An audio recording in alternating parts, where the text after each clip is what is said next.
एक और कहानी दासी के ध्यान में आ रही है कि कैसे एक इंसान नौकरी की तलाश में अपने गांव से निकल के इधर उधर ढूंढ रहा है और अब एक शहर जाके एक छोटी नौकरी धीरे धीरे और बेहतर मिलती गई और कैसे अब सुख साधन सारे। और अब वो मालिक उसका देखता कि ये रोज जाता है जैसे ही काम से अपने कमरे में जाकर एक संदूक खोल के देखता है और वही मालिक के दिमाग में डाउट आने लग गया कि ये कहीं कोई धन की चोरी तो नहीं करके अपने कमरे में उस संदूक में डाल देता है रोज कुछ ना कुछ ले जाकर। तो ऐसे ही जब वो इंसान कमरे में नहीं तो मालिक ने वो एक चुपके से कमरा खोल के संदूक खोल के देखा और देखा तो क्या दिखता है कि उसमें एक फटा हुआ कुर्ता, एक फटे हुए और वस्तुएं, एक चप्पल टूटी फूटी और वो ही बस सामान था पुराना उस संदूक में। तो फिर उस मालिक से रुका नहीं गया और उस इंसान से पूछा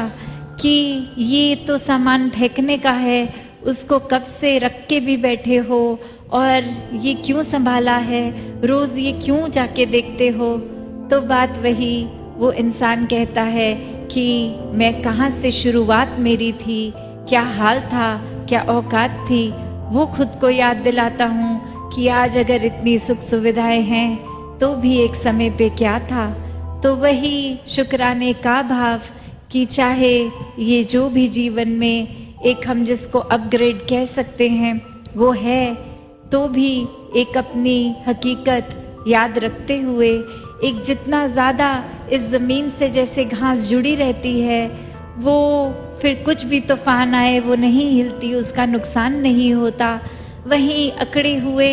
लंबे ऊंचे पेड़ थोड़ी हवा से अपनी टहनियाँ और खुद को खो देते हैं। तो कैसे एक जितना ज़्यादा विनम्र रहेंगे, जितना ज़्यादा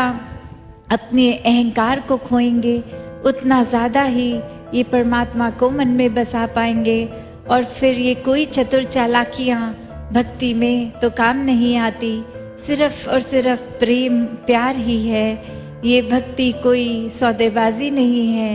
ये कोई ऐसी बात नहीं है कि हम परमात्मा आपका कुछ देर नाम लेंगे उसके बदले कुछ चाहिए। तो ये कोई ना सौदा है ना इसमें कोई शर्तें हैं।